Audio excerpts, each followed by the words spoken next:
Ağzıma attım, karnabaharın mücveriymiş. O çok güzelmiş. Yani böyle aklıma gelen bütün küfürleri ettim. Estağfurullah. Euzubillahimineşşeytanirracim. Bismillahirrahmanirrahim. Elhamdülillahi Rabbil alemin vel akıbetu lil muttaqin. Ve salatu ve selamu ala Resulina Muhammedin ve ala alihi ve sahbihi ecma'ine ila yevmiddin. Allahümme şrahli sadri ve yessirli emri vahlul ukdeten min lisani yefkahu kavli. Allah zihnimizdeki, yüreğimizdeki, gözlerimizdeki, kulağımızdaki düğümleri çözsün. Ki inşallah birbirimizi anlayabilelim, Allah'ın ayetlerini anlayabilelim. Bugün Hakka suresinin 25. ayetini okuyacağız inşallah. Oradan aşağı doğru hareketleneceğiz. Geçen hafta iyiydi biliyorsunuz. Şöyle bitirmiştik ayeti. Afiyetle yiyiniz, içiniz. Geçmiş günlerde işlediklerinize karşılık. Cennetteydik ve cennette dünyada yaptığımız iyiliklerin, dünyada yaptığımız esas ve klas duruşun karşılığı olan nimetleri Allah bize bahşediyor idi. Ve biz onlardan afiyetle, yemekle mükellef hale geliyorduk. Şimdi dünyada esas duruş, klas duruş gösteremeyen, sorumluluk sahibi gibi davranmayan, haddini aşan, Allah'a karşı büyüklenen ve dünyada yapması gerekenleri yapmayanların muhatap olacakları uygulamayı okuyacağız. Biliyorsunuz orası pek iyi olmuyor. O kısım çok iyi olmuyor. Kur'an'da anlatılırken insan daralıyor. İnşallah insanlar okur da burada daralırlar. Orada daralmaktan iyidir. Çünkü aslında burada daralmamak, orada daralmamak için burada daralmak, dünyanın iyiliğine katkıda bulunmaktır. Allah'ın istediği ibadetlerin hiçbirinin Allah'a bir faydası olamaz. Allah'ın bizden istediği ibadetlerin hiçbirinin Allah'a faydası olamaz. Hepsini biz Allah rızası için yaparız. Allah rızasını kazandığınız zaman size dünya nimetleri verilir karşılık olarak. Çünkü biz Allah'ın emrine uyarsak dünyayı barış adasına çeviririz. Memleketimizi, yaşadığımız coğrafyayı, gezegenimizi İslam ederiz. Yeryüzünde selamı yayın diyor ya, eğer sahihse hadis. Allah Resulü diyor ki yeryüzünde selamı yayın. Yani bize söylenen ayet selamı yayın. Allah Resulü diyor ki eğer aranızda dostluğun, muhabbetin artmasını istiyorsanız selamı yayın. Selamı yayın tabii ki takdir edersiniz ki burada defalarca söylediğimiz gibi o sadece merhaba, nasılsın, ni hao filan değil yani. O konu o değil. Konnichiwa dersiniz adama. Öyle mi sensei? O değil yani istediğimiz bizim. Yani Kur'an'ın bizden istediği selamı yaymak. Yani emin olunması. Mümin olmamız, güven vermemiz, güvenmemiz, güven oluşturan bir ortam inşa etmemiz. Yani şöyle, sizin cebinizde paranız var. Buraya gelirken, bizim Vasıf abinin 100 bin doları var. Bir 10 bin dolarını yanına almış şimdi gelirken. Aşağıda namaz kılarken cebinde fazlalık yapıyor diye kenara koymuş. Unuttuğunu buraya gelince fark etmiş. Sıkıntı yapmaması lazım. Ya ben güvenilir bir ortamdayım. O para orada duruyordur ya da orada bir yere koymuşlardır. Ben gider paramı alırım diye güvenmesi lazım. Telaş etmemesi lazım Müslüman bir ortam konuşuyorsak. Evlerin kapısındaki güvenlik sistemlerini değil, evlerin hiçbir şekilde zorlanmadığı bir ortam oluşturmamız lazım. Şimdi ben Tunceli ziyareti yaptım biliyorsunuz. Bir Kur'an halkasından birisini ziyarete gittik. Tunceli'de evlerde giriş katlarda dahi şey yoktu. Demir korkuluk yoktu camlarda.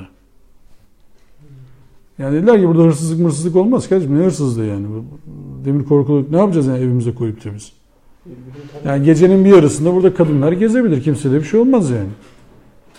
Biz Tunceli'ye giderken şey zannediyoruz tabii. Tunceli eyvah gidiyoruz şimdi orada ne olacak? O mu olacak? Bu mu olacak? Öyle.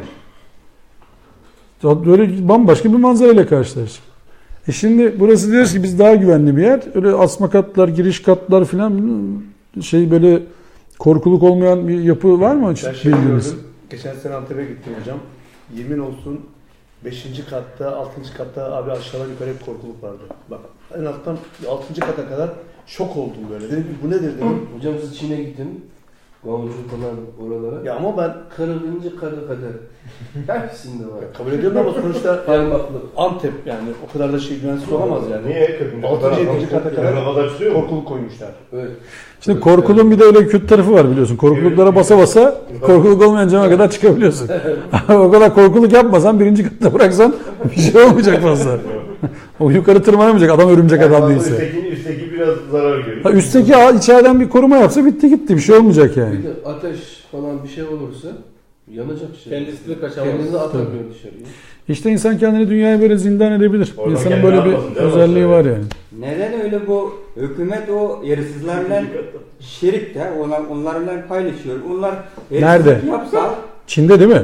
her yerde. Tabii. Çok yerler. Ama sıkıntı olmasın. Yersizlik yaptı mı? Yersizlik yaptı. Konuşma. 10 gün 15 gün hepsini alıyor. Ya ki 1000 lira, 2000 lira. Evet Çin'de öyle şeyler olabilir doğru. Çin'de olabilir. Kaybet elini kesmiyor da. Çin'de Singapur'da olabilir. Burada öyle bir şey biz tabii bilmiyoruz. Burada olmaz.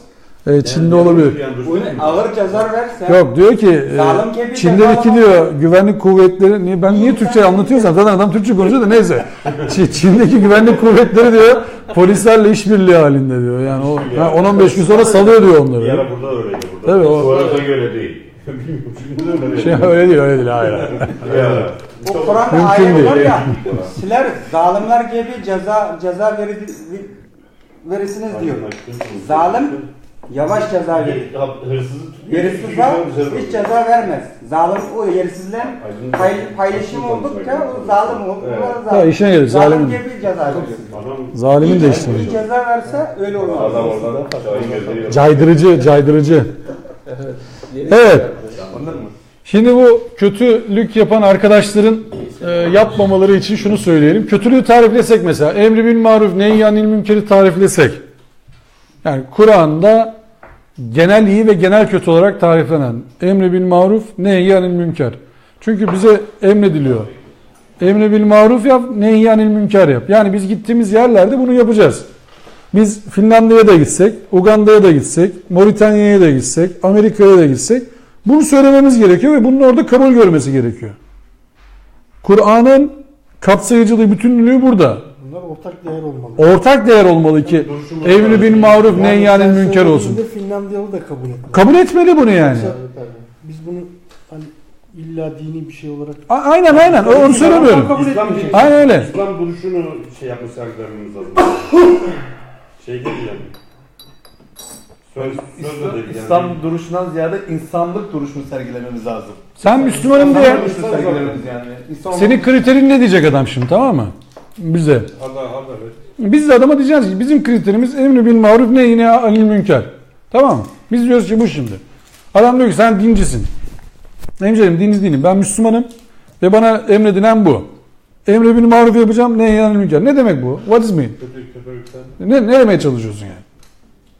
Ben diyorum ki kardeşim genel kötülükler var, genel iyilikler var. Ne bu? Yalan söyleme genel bir kötülüktür. Hiçbirimiz kabul etmeyiz bunu. Dedikodu genel bir kötülüktür. Hiçbirimiz kabul etmeyiz bunu. Çinli de olsan, Finli de olsan, İngiliz de olsan, İrland kabul etmeyiz bunu. Benim arkamdan konuşma. Herkes sinir olur böyle bir şeye. Bunu kabul eden bir dünya tipi olmaz. Dünya insanı tipi olmaz. Hırsızlık her yerde kötüdür. Çocuğumuz ne iş yapıyor? Çok şükür hırsız. Böyle bir şey olmaz. Böyle bir diyalog olamaz dünyada. Mümkün değil. Yani kocasının hırsız olduğundan güle güle bahseden birisi olamaz. Hırsızlar koğuş yapsalar, hapishaneye yatsalar hepsini ilk yasaklayacakları hırsızlık olur. Hiç kimse hoşlanmaz soyulmaktan. Hırsız mesela güzel bir şeyse hırsızın da hoşlanması lazım. Oh beni de soyuldular demesi lazım. Öldürülmekten de kimse hoşlanmaz. Bak, öldürebilirsin ama öldürülmekten kimse hoşlanmaz. O zaman öldürmek kötüdür. Genel geçer bir kuraldır bu. Öldürülmekten keyif alan birisini duydunuz mu hiç? Duyamazsınız çünkü adam öldü, geçmiş olsun ya. Bir kere keyif alabilirsin. Anlatamaz size. O yüzden bunlar emri bil maruf nehyanil münker başlığı altında sıralanır. Dersiniz ki adama kardeşim alkol alma. Adam der ki ben keyif için alıyorum. Siz dersiniz ki tıp olarak işte şurada zararı var, burada zararı. Benim kimseye zararım yok. Benim dedem 80 yaşına kadar yaşadı. Anlaştık. Alkol alınca benimle muhatap olma birader. Çünkü seninle aynı şeyi görüşemeyebiliriz. Beni dinlemiyorsun çünkü sen alkol alınca. Bunu kötülük saymadın. Zina yapma kardeşim. Şimdi Allah Resulü eğer anlatılan sahihse bir gençle bir şeyi var, muhabbeti var. Genç diyor ya Resulallah ben dayanamıyorum artık zina yapacağım yani. Kime diyor bunu? Allah'ın peygamberine diyor. Şimdi buradan bir hocaya geleceksin diyeceksin ki hocam dayanamıyorum ben zina yapacağım. Hoca ne der? Kelleri götür. Defol hiç. Lan defol hocam manyak. Ne çıktın der. Şaşırdın mı diyeceksin sen ne işin var oğlum zina yapacaksan benimle. Alın şunu böyle soru mu sorudur der gönderir. Allah Resulü diyor ki peki anladım seni. Senin annenle ya da kız kardeşinle birisinin böyle bir şey yapması hoşuna gider mi senin? Yok. Hoşuma gitmez. O zaman sen de yapma olur mu? Kriter bu. İşte emri bil maruf nehyanil münker. Yani iyiliğe yönlendireceksin onu. Allah'tan hidayet istediğimiz zaman biz ne istemiş oluyoruz? Yönlendirme istemiş oluyoruz. Demin dedik ya ihdinas sıratal müstakim. Allah'ım bizi doğru yola ilet değil. Allah'ım bizi doğru yola yönelt. Çünkü Allah'ın bir El-Hadi diye ismi var. Yöneltir Allah. Yönlendiricidir Allah. Yani hidayet rehberidir Kur'an. Kur'an'la karşılaştığınız zaman yönleneceğiniz yeri söyler size Kur'an. Yönlendirir. Ama iradenize ket vurmaz. İrademize ket vurmaz. Yani ne demek? Şimdi biz burada oturduk. Önümüzde çaylar var. Absürt bir örnek. Kitapları kaldırdık. Günahın sıvı halini irtikab etmeye karar verdik. Allah burada bizi çarpmaz. Çarpsa bir daha alır mıyız o sıvıyı? Almayız. Ama o zaman da günah olmaz. İrade yok çünkü işin içinde. Mesela hepimiz zinaya uzak yaratılsaydık. Cinsellik hepimizden alınsaydı. Zina suçu işleyebilir miydik? İşleyemez. İşleyemediğimiz için sevap alabilir miydik? Yapamıyoruz ki zaten. Niye sevap alalım yani? Zaten irade yok ortada yani. Niye sevap alacaksın ki? Sevap dediğin şey de öyle başlıyor zaten. Tercihimiz. Size bir soru soruluyor. Şöyle bir abla var, abi var neyse. Kadınlar da bizim dersimizi dinliyor olabilirler. Karşınızda bir karşı cins var. Son derece alımlı. Gözünü kısacak mısın? Yoksa şehvetini öne mi çıkaracaksın? Ya Freud'un dinine gireceksin. Güdülerin seni yönetecek. Şehvetin seni yönetecek. Ya Allah'ın Rabliğini kabul edeceksin. Şehvetini de kontrol edeceksin. Ya Allah'ın Rab esmasıyla kendini terbiye edeceksin. Şehvetini terbiye edeceksin. Sinirini terbiye edeceksin. Sabrını terbiye edeceksin. Sevincini terbiye edeceksin. Üzüntünü terbiye edeceksin. Gururunu terbiye edeceksin. Ya da yönlendiriciler seni yönlendirecekler. Yani aldatıcıların hiçbir türü sizi aldatmasın diyor ya Allah. Şimdi birileri size diyor ki arkadaşlar yeni dünya düzeninde, çağdaş dünyada, değişen dünyada, değişen dinamiklerle şunlar artık eski şeyini kaybetti. Aslında o size şunu diyor. Rabbiniz ben olayım ister misiniz? Öğrendiğiniz değerleri bir tarafa bırakın bir de sizi ben eğiteyim. İster misiniz diyor bize.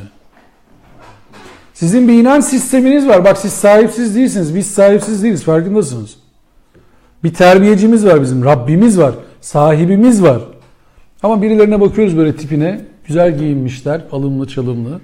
Önünde bir sürü kart vizitinde bir şeyler yazıyor. Televizyonlara çıkıyor. Bir şeyler anlatıyor orada. Siz de diyorsunuz ki lan ne kadar yetiştirmiş kendisi. Nasıl yaptın sen bunu? Adam diyor ki şunu yaptım, bunu yaptım. Oradan ders aldım, buradan bilmem ne yaptım. Siz terbiyecinizi unutup ona yönlenmeye çalışıyorsunuz bir anda. Bu nedir sizce? Allah'a karşı esas ve klas duruşunu bozmaktır. Allah'a karşı esas duruş nasıl bozulmaz? Ya eyyühellezine amenu diyen ayetlere kulak kapatmamakla, ya eyyühellezine amenu denilen ayetlerde ayağa kalkmakla esas duruş bozulmaz. Ama o kulağınızın üstüne yatarsanız ayetler okunduğunda, ayetleri uyku getirsin diye okursanız Allah'a karşı duruşunuzu bozmuş olursunuz. Biz hatırlarsanız Furkan suresini okumuştuk. Yiğit kullardan bahsetmişti. En sonunda onların bir özelliğinden bahsetmişti. Getirdi. Onlar dedi iyilere önder olurlar. İyilere önder olurlar. Öncü olurlar. İmam olurlar. Lider olurlar. İyilere. İyilerden olmak ayrı. Hani bir ayette diyor ya, ben inananların ilki olmakla emrolundum. Hiç kimse inanmasa ben yine inanacağım. İnananların ilki olmakla, yani kendisi de selim olan, o bölgede kimse yok, önemli değil. O ben olacağım işte. Üniversitenizde, iş yerinizde, mahallenizde, apartmanınızda inanan kimse yok. Sizin emriniz işte orada devreye giriyor. İnananların ilki olacağım ben. Sonra yetmez. İnananlara önder olacağım ben. Yetmez. Yani kendinizin ilki olması yetmez. O zaman inananları arttırmaya çalışacağız. İnananlar ne demek? İnançlı bir nesil yetiştireceğiz değil. İnananlar şu demek: Allah'ın ayetleri karşısında tüyleri diken diken olan, Allah'ın ayetleri karşısında harekete geçmekten başka bir amacı olmayan kişileri bir araya getirmek demek. Yani yine nereye geldik? Yine emri bil maruf, nehyanil münkere geldik. Bizler birisine iyilik yapıyor olabiliriz. Bir grup kurduk, çorba dağıtıyoruz. Yetmez. Çorba dağıtanları örgütlememiz lazım. Türkiye'de 85 bin filan cami varmış yaklaşık. 85 bin. Türkiye'de açta açıkta 80 bin, 100 bin diyorlardı. 100 olsun. Düz yapamadı. 100. 100 bin tane de fakir olduğunu kabul edelim Türkiye'de. Harbiden fakir. Her camiye bir kişi. Bu kadar aslında. Bütün formül bu kadar yani. Ya 100 bin kişi zıraç olsa 4 ile çarp 400 bin kişi yapıyor değil mi? Her gün mahallenin camisine bir kişi yemek bıraksa kaç günde bir sıra gelir? Fark ettiyseniz senede sadece 365 gün var. Senede sadece 365 gün var. Ve sizden bir gün yemek bırakmanız isteniyor. 4 kişilik. Bir senede bile zaman gelmez. Bu kadar aslında. Yani demek ki bak, iyilerden olmak yetmez. İyileri örgütlemek, iyilere önder olmak demek. Allah-u alem bunlar olsa gerek. Yani bizler olduğumuz ortamda ortalığı ayağa kaldıran, örgütleyen, işin içinde olan kimseler olmamız lazım. Bak, iyilere yardım edenlerden olabiliriz. Ama kendisine yardım edilen iyi de olabiliriz. Yani sizler kalkmışsınız kıyama, akımis sale, kaldırmışsınız yardım ayağı, birileri gelip size diyor ki biz de yardımcı olalım size ya. Biz de destek olalım size. Asıl amaç budur. Olmazsanız ne olur? Şimdi geldik oraya. Hakka suresi 25. ayet. Estağfirullah. Ve emmâ men utiye kitâbehu bişimâlihi feyekûlü yâ leyteni lem ute kitâbiye. Evet, anca bu denir zaten ya. Hakikaten anca bu denir yani. Şimdi biz demin ne dedik? Estağfirullah dedik değil mi? Kur'an okumanın şartı bu. Kur'an okumaya başlamanın şartı. Niye? Allah'a sığınacağız. Şimdi Kur'an okumaya başlayacağız ya, zihnen Allah'a sığınacağız. Allah'ım diyoruz, bak şimdi sana sığınıyorum. Kur'an'a diyoruz ki Kur'an sen beni inşa edebilirsin, hazırım. Yüreğimle, zihnimle, kulağımla, duygularımla hazırım, beni inşa edebilirsin artık. Allah'ım sana sığınıyorum, inşa olmamda bana yardımcı ol. Ama isteyen kim? İnşa olmayı isteyen kim? Benim. O zaman ayet nereye dönüyor? Fezkürûni yezkürüküm. Zikredin beni, ben de sizi zikredeyim. Veşkurûli ve lâ tekfurûn. Şükredenlerden olun. Asla inkar edenlerden, haddi aşanlardan, hakikatin üzerini kapatanlardan olmayın. Kitabımız kendisine sol tarafından verilene gelince o kişi diyecektir ki keşke bana kitabım verilmeseydi. Ondan olmuş. Kitabı soldan almış. Diyor ki keşke kitabım bana verilmeseydi. Bunun farklı varyantı şeyde var biliyorsunuz.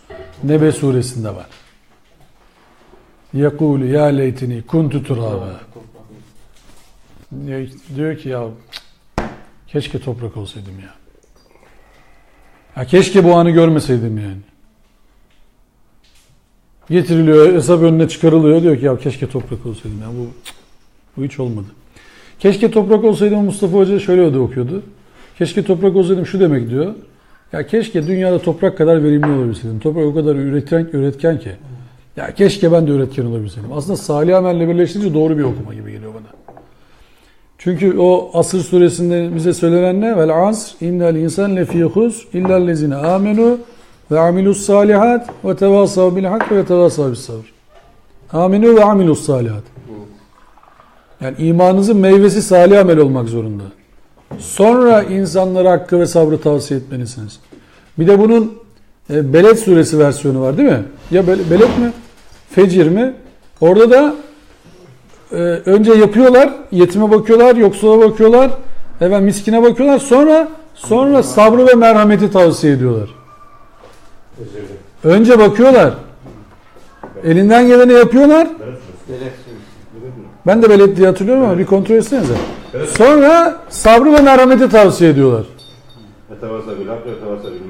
Evet. Beled diye hatırlıyorum ben de. Yani bu bize yön vermesi lazım. Yani orada keşke kitabımız verilmeseydi demek için burada kitabı iyi yazmak lazım. Ama bu kitabı başkası bir şey yazamıyor. O yüzden işte imanın meyvesi salih amel olması lazım. O yüzden de keşke toprak olsaydım, orada yine belki de salih amele bir gönderme. Çünkü yaratılmışsın, oraya kadar gelmişsin. Toprak olup da orada bir şey değişmiyor yani. Keşke üretken olabilseydik. Mesela Mekabir diyor ya o şeydeki Tekasür suresinde. O da öyle okuma bence. Elhâkumut tekâsür hattâ zurtumul mekabir. Ya kabirleri bile saydınız. Ya kabrin özelliği ne? Niye kabri örnek veriyor ki Allah? Niye taşları bile saydınız demiyor? Ya kabirden ne fayda bekliyorsunuz? Yok işte, orada bir şey yok. Onlarla bile üstünlük sağlamaya çalışıyoruz. Ama o üstünlük sebebi değil. Onu sayıp da ne yapacaksın sen yani? Buralarda bizim arkadaşlar yatıyor. Yatıyor işte, bitti, tamam, geçiyorsun. Orada bir fayda yok. Yani bizim orada verilen örneklere biraz kulak kabartmamız lazım. Orada kullanılan kelimelere biraz kulak kabartmamız lazım. Şimdi kabirleri saydınız. İkinci Tekasür 2. Elhâkumut tekâsür hattâ zurtumul mekâbir.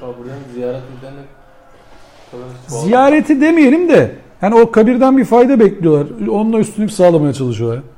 Filan gibi. Yoksa ziyaret ne yapacaksın? Şimdi yakının vefat etmiş. Toprağı vermişsin. Kabre de mi gitme yani? Bu nasıl bir şey? Orada insan gider, üzülür, dertlenir. Kendi kendine konuşur, ibret alır. Tefekkür eder. Yani kabre gitmeyi yasaklayan bir tavır değil bu. Bu ayet onunla alakalı değil yani işin açıkçası. Saymakla alakalı işte o tekasür, çoğaltma krizi. 26. ayet. Niye böyle diyor? Velem edri ma hisabiye. Hesabımın ne olduğunu da bilmeseydim. O yüzden orada karne diye çevirmiş. Evet.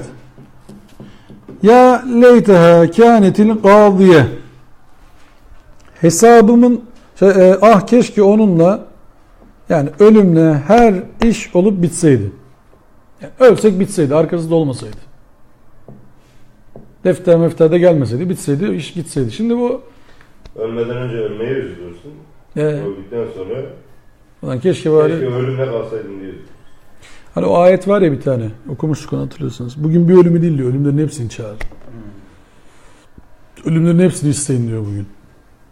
Yok, nasıl kurtulacaksın? Bu çoğaltma tutkusuna da vurgu yapıyordu hocam şeyde. Takdilsiz mezarlıklara varıncaya dek. Tekasür suresinde. Evet, tekasür öyledir. Çoğaltma tutkusu size oyalık durdu. Şimdi bu adam niye bunu diyor soruyoruz. Bu adam, bu şahıs kitabı kendisine sol tarafından verilen, keşke bana kitabım verilmeseydi, hesabımın ne olduğunu da bilmeseydim, keşke onunla, ölümle her iş olup bitseydi. Niye böyle diyor? Çünkü gözden kesimi görüyor artık her şey. ma agna anni maliye. Ona malı hiçbir fayda sağlayamadı. Yani insan Allah'ın huzuruna çıktığı zaman hesap defteri bu şekilde geldiğinde dünyada sahip olduğunu zannettiği, iddia ettiği, ona izafe edilen her şeyi sunsa bir faydası olmayacak. Niye? Çünkü onların hepsi dünyada kaldı. Hatta o gün dünyaya sahip olsa, dünyada çocukları eğer insana sahip olsa hepsini vererek o günün azabından kurtulmak istiyor diyor. Kendi çocuklarını bile veriyor. kurtarmak. Kendi çocuklarını bile veriyor. Yani çocuklarını, eşlerini de vererek. Her şey. Her Bütün şeyi malı, vererek çocukları dahil hepsini kendini veriyor. kurtarmak. Kendini kurtarmak. Bir insan kendini kurtarmak için her şeyini feda edermiş. Şimdi bu Müsaadenizi istiyorum. Estağfurullah. Şimdi bu bize uzak gibi gözükebilir bu sahne. Yani olur mu canım, o kadar da diyebiliriz belki. Şimdi burada çok garip sahneler yaşanıyor bazen, değil mi? O böyle kumar diye bir illet var. Orada kumar masasında kaybetmeye başlayanlar bir yerden sonra nedenini kaybettiklerinin bile farkına varamıyorlar. Çıkarabilmek için durumu. Neleri verdiklerinin bile farkında olmuyorlar. Bir de bir tarafta da buradaki bir şey. Maddi kayıp. Bir tarafta gidilen noktada artık hesapla karşı karşıyasınız. Sizden önce birileri cehenneme doğru yollanmışlar. Onun homurtusunu duyuyorsun. Kur'an bize onu anlatıyor. Homurtusunu duyuyorsun. O anda sana deseler ki öleceksin zaten. Kurtuluyorsun deseler hemen öleceksin. Sıkıntı yok. Ama ölemiyorsun. Ne vereceksin? Neler vermezsin? Yani Allah etmesin, cebinizde 100 bin az olur, 1 milyon dolar para var. Nasıl kurtaramıyorsun? Cebinizde, hesabınızda 1 milyon dolar para yatıyor. Gittiniz, dediler ki kardeş sana kalp nakli yapacağız. Arizona'da bir tane adam var, onun kalbi sana uyuyor. Tam 850 bin dolar uçak parasıyla beraber gerekiyor. 150 bin dolar da alırız. Ameliyat alırız. Yoksa salı gününü bugün Cuma'yı görmezsin. Ne yaparsınız? Hepsini versin. Düşünün. Hatta fazla versin. Hiç yapacak bir şey yok, değil mi? Anında hesap boşaldı. Yarın sabah fakirsin ama yaşıyorsun. Ne kadar mutlusun. Bak cumartesi sabahına fakir ama mutlu çıkıyorsun. Çünkü yaşıyorsun hala. İşte o hesap anı da öyle. Diyorlar ki yani bir şey vereceksin mi? Oo, ne vereceğim mi? Sormuyor ama işte. Geç kalın. Ya bu dünyadakilere söylenen o. Sorulmayacak orada. Bak burada yapın ne yapıyorsanız. Çünkü sizin verdiğiniz paradan Allah'ın hesabına göndermiyorsunuz ya onu. Vermeye göndermiyorsunuz ya, fakire fukaraya bir şey vermeye çalışıyorsunuz. Yoksula bir şey vermeye çalışıyorsunuz. Hepsine atılmak olsa sonsuza kadar hepsiden o 1 milyon dolarla o hepsiden kurtulmak mı? Mümkünse onu da verecek. Bizim bir arkadaş o da sandım. Belçika'ya. O da büyük bir şirket var bizim orada. Yakalanmış böyle bilgisayardan bir yasak bir şeyler bulunmuş falan, hapse atacaktı. Tabi orada rüşvet vererek kurtulmuş. Şimdi mi? Ya, Türk lirasına 10 küsur milyon vermiş. 25 milyon yuan ödemiş bir polise. 5 milyon yuan. Kaçmış. Şimdi yurt dışı şirketleri onu vazgeçmiş. Şimdi bu Neden ayak taşıyor? bu tip diyor ki bak malım bana bir fayda sağlamadı. Bu ma agna anni maliye diye bir şey var ya, bir kalıp var. Bu hangi sureye yakın? Bildiğimiz kısa bir sure var ha. Tebbette değil mi? Ma agna anhu maluhu ve ma keseb. Demek ki o tiple bu tip aynı tip bak. Onun da bana bir fayda sağlamadı yani. Kesbettikleri bir iş yapmayacak. Ama kesbettikleri Allah'tan uzaklaştırıyor onu ve bela olarak ona geliyor. Kazandıkları Allah'ı zikirden, Allah'ın emirlerinden onu uzaklaştırıyor ve yanlışa yönlendiriyor insanları. Şimdi bu kişi diyor ki heleke anni sultaniye. Ya benim saltanatım da gitti. O hükümdarlığım da gitti benim.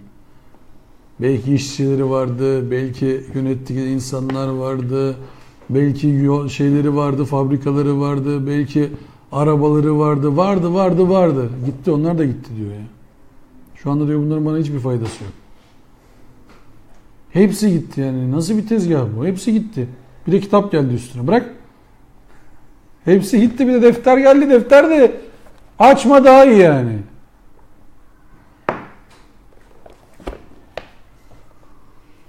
Huzuhu fegullu. Bunun üzerine Yüce Allah meleklerine şöyle diyecek. Onu yakalayın da ellerini boynuna bağlayın. Sümmel cahime sallu. Sonra onu alevli ateşe yaslayın. Bir dakika. Burada şey geldi aklıma. O sallu, salatla hani yaslamak, yaslanmak, destek vermek. Bunu ateş desteklesin şimdi işte. Şimdi onun da destekçisi ateş oluyor. Ya bunlar çok zor ayetler arkadaş. Böyle okurken vallahi billahi yani. Bazen diyorum ki iyi ki Arapça bilmiyoruz. Yani namazda bunları okusan vallahi namazı bitiremezsin ya. Ne yaptığımızı biliyoruz kendi kendimize aynaya bakınca. Onun için o hocalar okurken ağlıyorlar. Ya arkadaş ya. Ateşe yaslanmak, ateş dayanakçı nasıl olur insana ya? Ağlayın, ağlayamazsınız, ağlamış gibi. Yok o iş olmaz o. O iş olmaz abi. Ne münafıklık o, ağlayamazsın, numara yapın filan, o ne ya? Biz bunu, hocam biz bunu anlasak da bunu hissedemeyiz ya.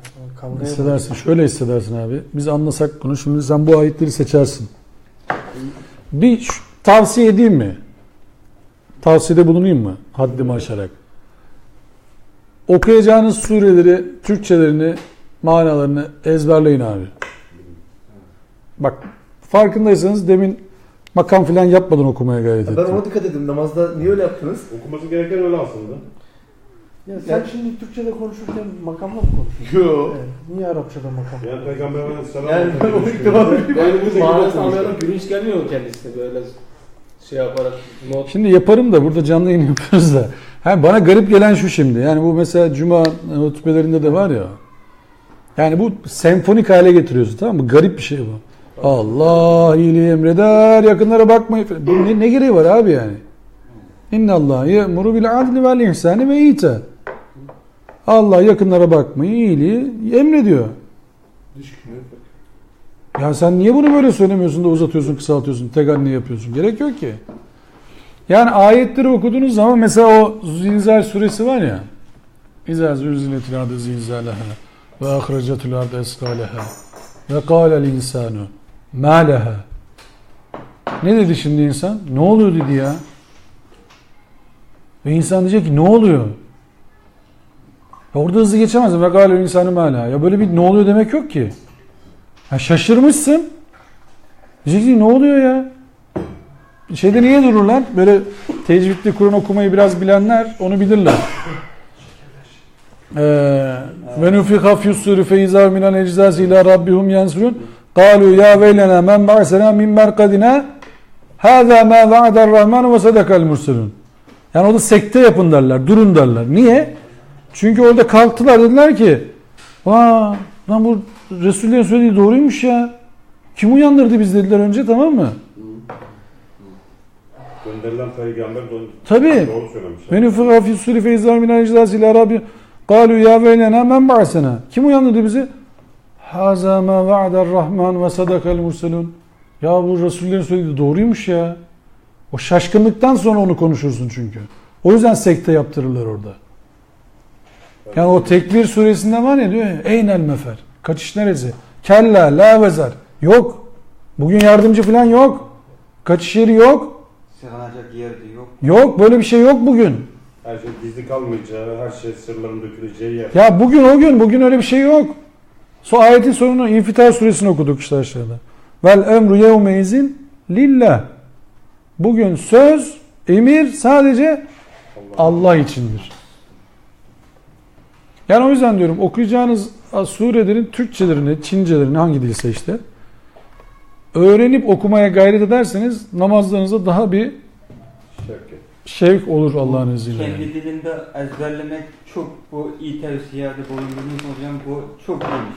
Bizim Bence de. oralarda 15-20 para kendi dilinde ezberleyenler var. Uygur dilinde. Ben de bir paredin çok ezberleyebilirim.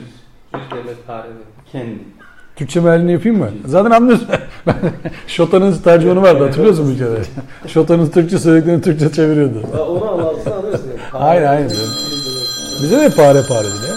Pare. Var mı Yani. sizde de? Pare bizde de işte. Yani. Parça. Parça. Pare. Can fare. Şimdi 32. ayet sümme fi silsiletin zar'uha seb'une ziraen fesluku. Onu 70 arşın uzunluğunda bir zincir içinde oraya sokun. Yani gireceği yer nasıl bir şeyse 70 arşın uzunluğunda bir zincirle sokun onu oraya. Parça ne kadar? Metre olarak. 100 metre değil mi bir arası? Gibi. Bir metre uzunluğunu diye tercüme. Gibi.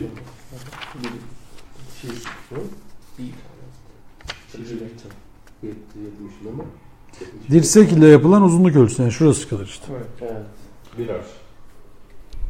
Ya şöyle tutar ölçerler ya eskiden kumaşa. Böyle yapıyorlar. Şakada o yani. İyi ya. Yani hadi böyle kabul etseniz 50-60 deseniz de yine bir 30 metre falan geliyor. 30-35 metre zincirle gidebileceğim ya. Bir de ya muameleye bak, zincire vurulmuşsun arkadaş ya. Metresini boş ver yani. Zincire vurulmuşsun yani. Kaçacak da bir yerin yok.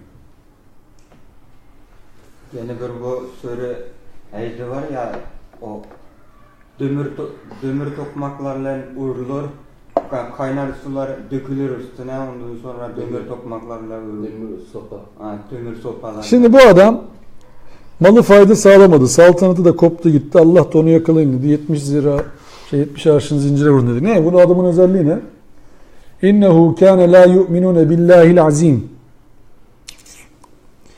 Çünkü o yüce Allah'a iman etmiyordu.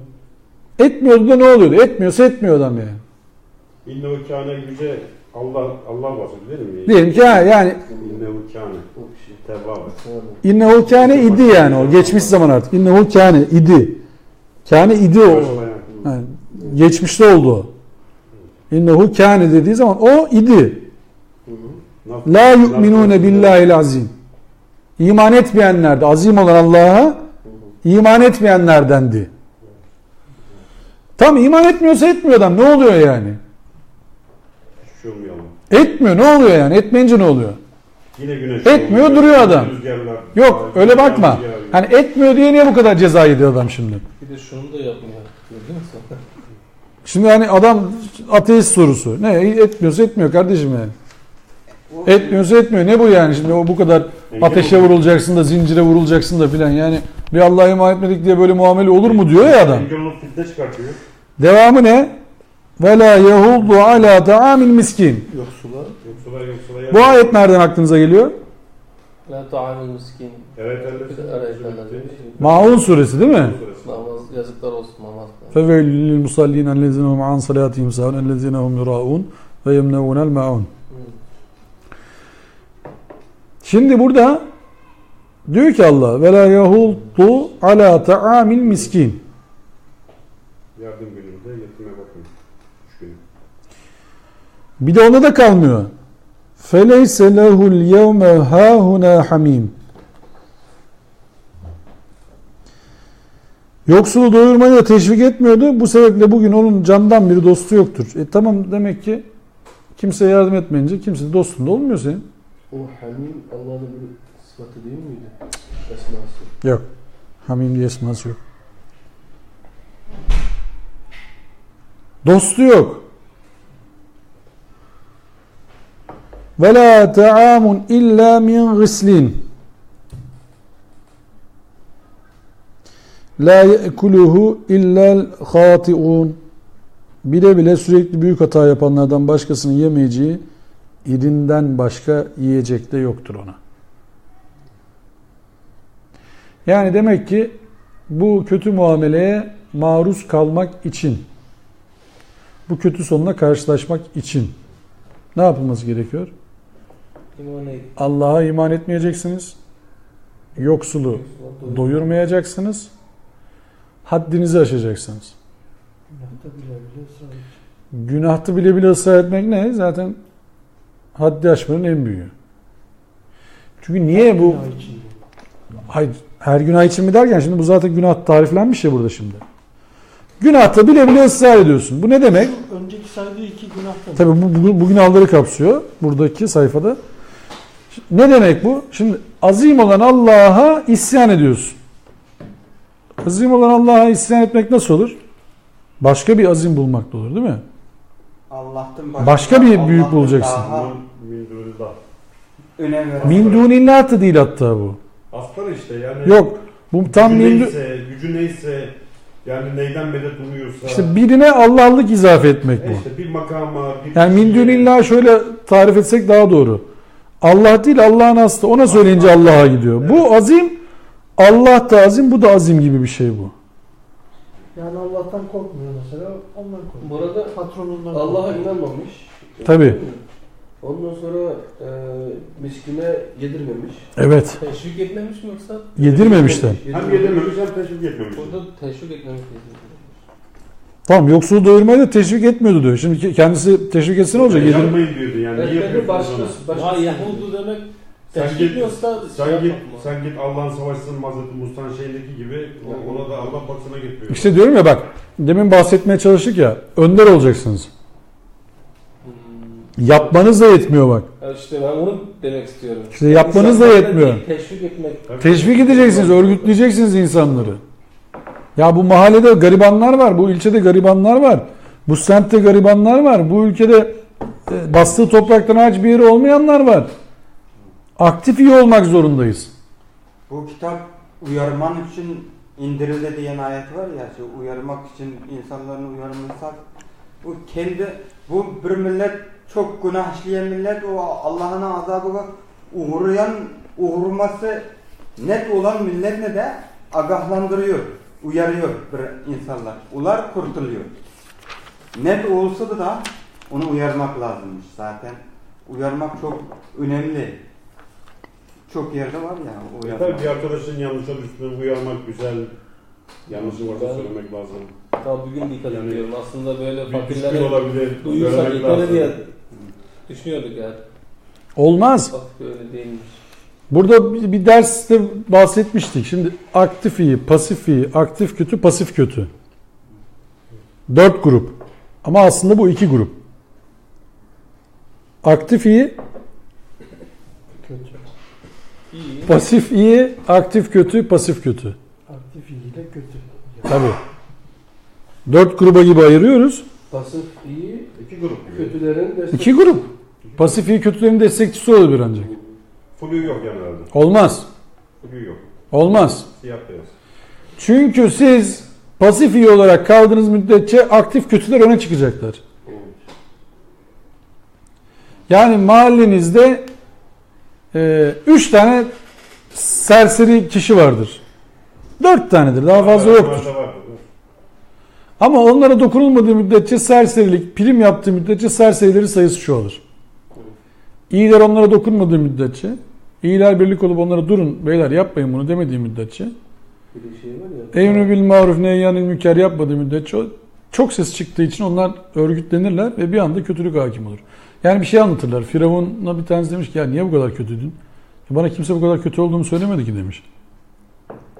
Yani siz bize o arkadaşlara gitsek gençler, arkadaşlar, delikanlı. Bu yaptığınız yanlış sizin farkında mısınız? Şunu diyebilir. Lan yürü git. Başına iş almayalım şimdi seninle de uğraşmayalım. Ya da bir tanesi adam doğru söylüyor bu adam kötü bir adam değil ki de diyebilir. Ama biz zanla hareket edince genelde şunu diyoruz. Ben şimdi buna bir şey dersem Sen de demesen de aynı diye geçiyoruz. Yok bana bir şey dersen. bu kalkar da bana bir şey yaparsa çoluğum var çocuğum var. Demezsen bir şey yaparsa çoluğun çocuğun olmayacak mı? Mahalleden bir tanesine zarar verdiler. Onun çoluğu çocuğu senin de emanetin arasında değil mi aslında? Yani bulunduğun bölgede senin sorumluluğun yok mu? Müslümanlar olarak o coğrafyayı iyileştirmek gibi bir sorumluluğumuz yok mu bizim yani? Yani Müslüman namazını camide kılıp evinde yan gelip yatan adam mıdır? Yok hocam. Sure Bakara 177. ayet. Buyurun. Öyle diyor ya. 177. Senin sadece batıya neydi o? 77 mi? Gerçek erdem hocam. Gerçek erdem yüzlerinizi doğuya veya batıya döndürmeniz değildir. Fakat gerçek erdem kişinin Allah'a, ahiret gününe, meleklere, ilahi kelama, peygamberlere inanması, malı ona sevgi duymasına rağmen yakınlara, yetimlere, yoksullara, yolda kalmışlara, isteyenlere ve özgürlüğü elinden alınanlara vermesi. Değil mi? Evet. Namazı istikametli kılması, zekatı gönüllü gelerek vermesidir. Onlar söz verdikleri zaman sözlerinde dururlar. Şiddetli zorluk ve darlıklara karşı göğüs gererler. İşte bunlardır sözlerine sadık kalanlar. Evet, yani Allah'a karşı duruşunu bozmayanlar. Olanlardır, bunlardır. Allah'a karşı esas duruşunuzu, klas duruşunuzu bozmak istemiyorsanız. Yahudu fiili öncelikle kişinin yoksulu doyurmaya bizzat kendisini motive etmemesi anlamını verir. Razi'nin dediğine göre kendisini bu işte görevli saymayan birinin başkasını teşvik etmesi samimiyetten uzak bir istek olacağı için herhangi bir etkisi de bulunmayacaktır. Yani şu ayeti hatırlıyor musunuz Kur'an'dan? Siz kendinizi unutup başkalarına mı iyiliği emrediyorsunuz? Yani bunu yoksulu yardıma teşvik etmiyor ayetini okurken şunu da okumuş oluyoruz. Kendisi yapmıyor, bir de teşvik etmiyor diye okumak lazım bunu. Yani hem kendisi yapmıyor, bir de teşvik de etmiyor. Bir de farklı bir model var. Kendisi yapmadığı halde teşvik ediyor. Hadi Vasfi abi sen şey yap, bir 10.000 dolar çıkar şuradan da. Ver abi sen. Sen? Abi sen bize ne bakıyorsun? Biz işte olsa zaten vereceğiz. Belki ondan daha fazla parası var. Daha fazla imkanı var. Ama gidiyor şey alıyor mesela. Ultra lüks bir son model araba alıyor. Onun taksitine giriyor. Diyor ki benim borcum var abi. Ben Müslüman. O arabayı almasan da gidebiliyordun. Tam zekat ayı gelince sen niye aldın o arabayı? Borçluya diyor zekat düşmez. Allah Allah. Olur mu? Mal da Ulan araban senin 1 milyon lira yapıyor şu anda. Nasıl zekat? Sana zekat düşmüyorsa bana hiç düşmüyor zaten. bu ayki maaşın bile zekattan... Hayır sana zekat düşer o zaman yani. Senin borcun var. 1 milyon borcu var adamın. Diyecek ki utanmasa bana şey verin, zekat verin.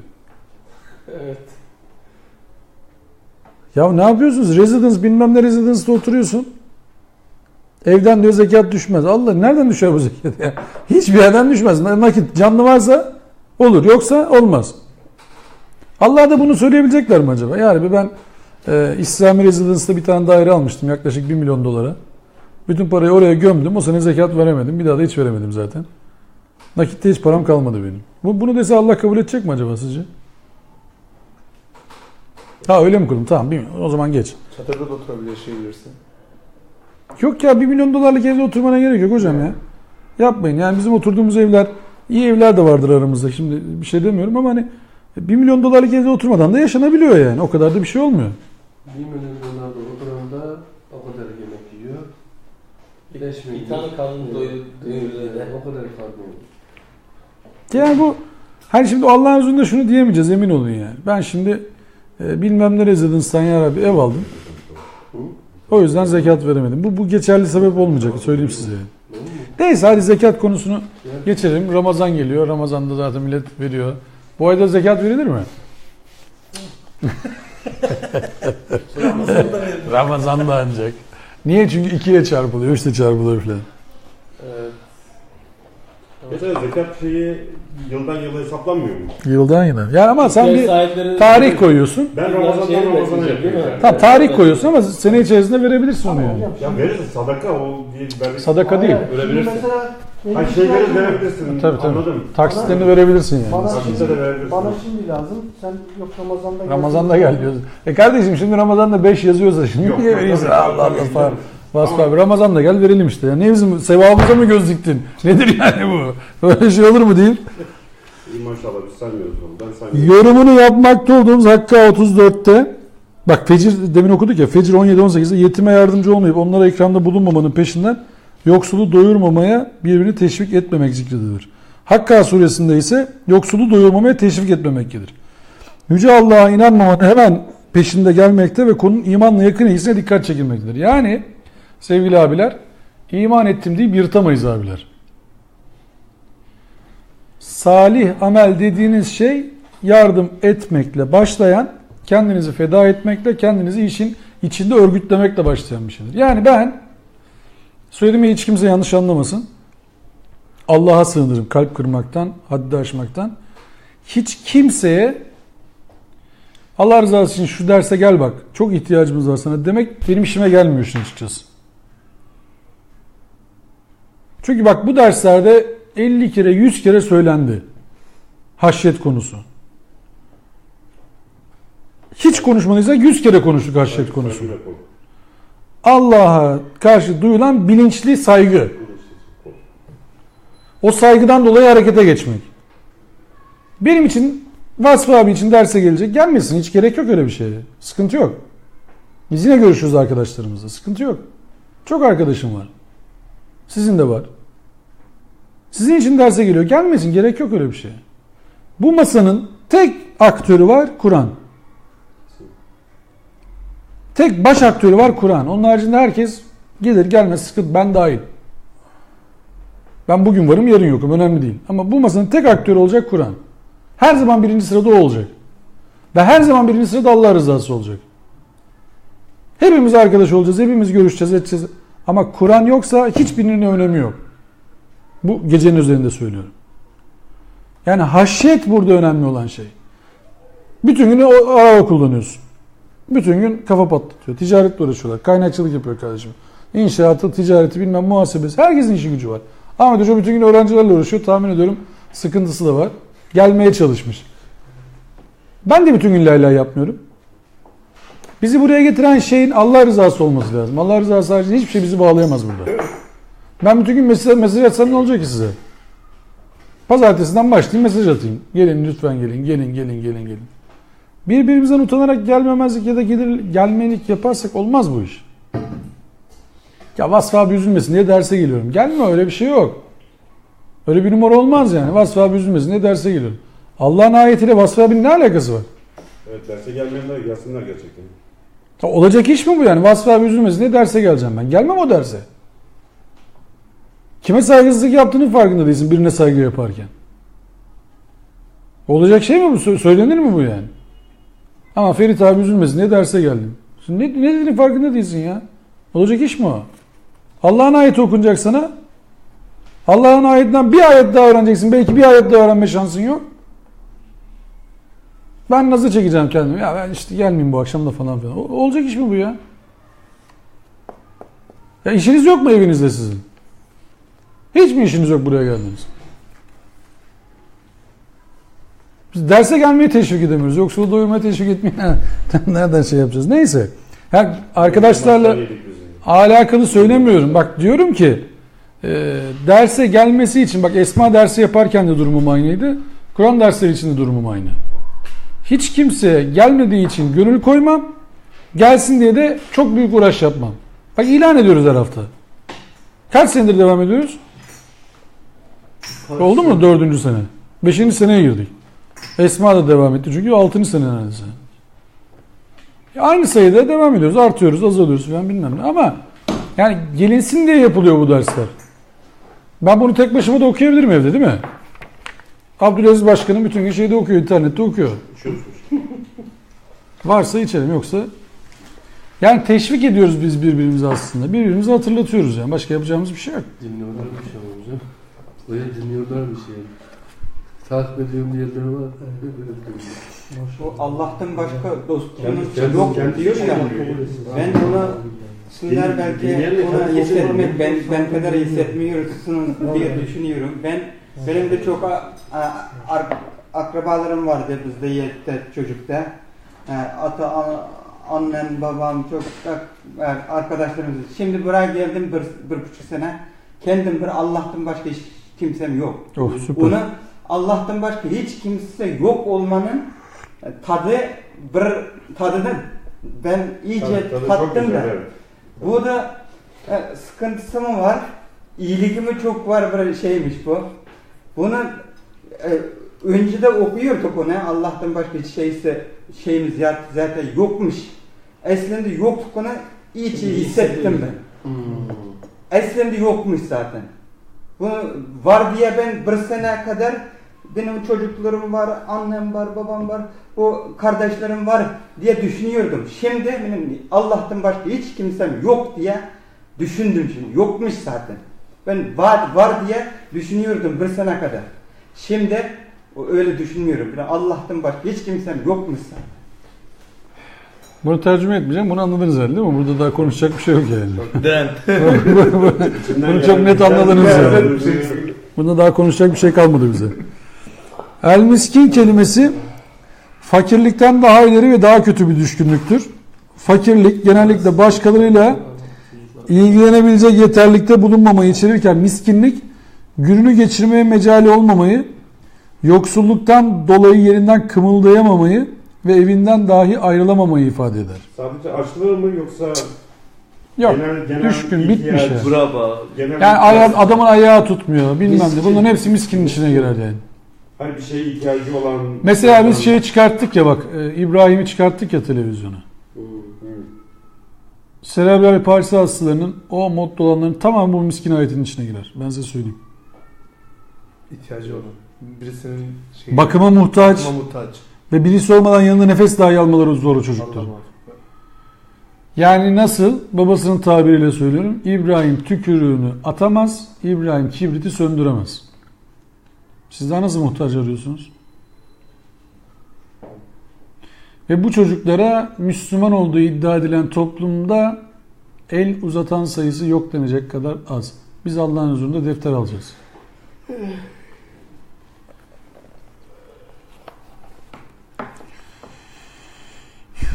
Durum Beled suresinde şöyle anlatılıyor. Açlıktan karnı adeta toprağa yapışan kişi.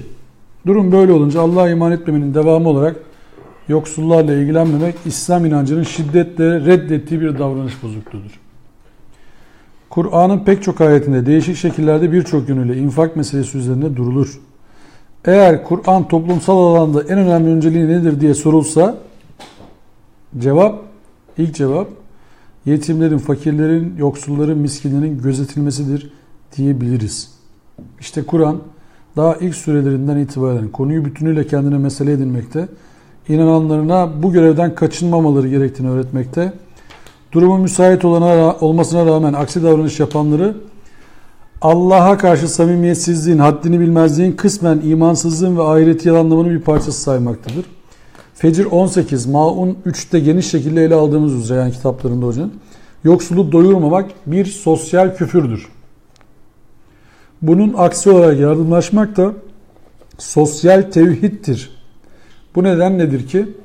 Rabbimiz cehennemin en yakıcı yerine atacağını haber verdiği insanların imansızlar ve imansızlığını yardımlaşmamaya dönüştürenler olacağını bildirmektedir. Durumu müsait olmasına rağmen başkalarıyla yardımlaşmamak, Allah'a iman etmemeyle yan yana zikredilmektedir. Demek ki bu durum günahların en büyüklerinden birisidir. İşte cehennemliklerin oraya atılma gerekçesinin ikincisi de garibanlarla ilgilenmemektir. Bu dünyada başkalarıyla ve onların sorunlarıyla ilgilenmeyenler mahşerde yardımcısız ve yardımsız kalacaklardır. Çünkü Yüce Allah onları ateş azabında unutacaktır. Şimdiye kadar okuduğumuz ayetlerde Allah'a şirk koşarlar diye geçmedi hiçbir yerde hocam. Ama bunları yapmayanlar diye sosyal adalet götüren şeyler bunlar zaten. Onları yapmamalı. sosyal adalet ikame etmeyenler diye. Şimdi niçin Avrupa'ya kaçıyorlar bizim Müslümanlar? Öylesine yani. Evet yani sevgili abiler bir derste daha boyumuzun ölçüsünü aldık. Zor yani Kur'an-ı Kerim bize Taha suresinin başında ne dedi Allah bize? Hatırlıyorsunuz değil mi? Biz bu Kur'an-ı Kerim'i size zorluk olsun diye indirmedik dedi. Evet. Aslında demek ki yardımlaştığımız zaman, Allah'ın ayetlerine iman ettiğimiz zaman, miskinlere yardım ettiğimiz zaman, yoksullara yardım ettiğimiz zaman, yalan söylemediğimiz zaman, inkar etmediğimiz zaman bu toplumsal bir kolaylığa dönüştürecek. Konu bu. Ancak bizler Fatır suresi 10. ayet İzzetin tamamı Habayip. Allah'a aittir unutursak, izzeti bir yerlerden, bir kurumlardan, bir kişilerden almaya kalkarsak, onlara yaranmaya kalkarsak, Rab olarak birilerini seçmeye kalkarsak, Allah bize diyecek ki duanız olmasa Rabbim size ne diye değer versin? Yani kulluğunuz, ibadetiniz olmazsa Rabbim size ne diye değer versin? Siz yalanladınız, azap sizi bırakmayacak. Ve ahiru davana enilhamdülillahi rabbil alemin. Rizanillah Teala Fatiha. Anladım. Bu hocam bu Türkistan o Çinli diyen demeseniz diyorum, o Çinli değil biz. Türkistan ne desem hiç olmazsa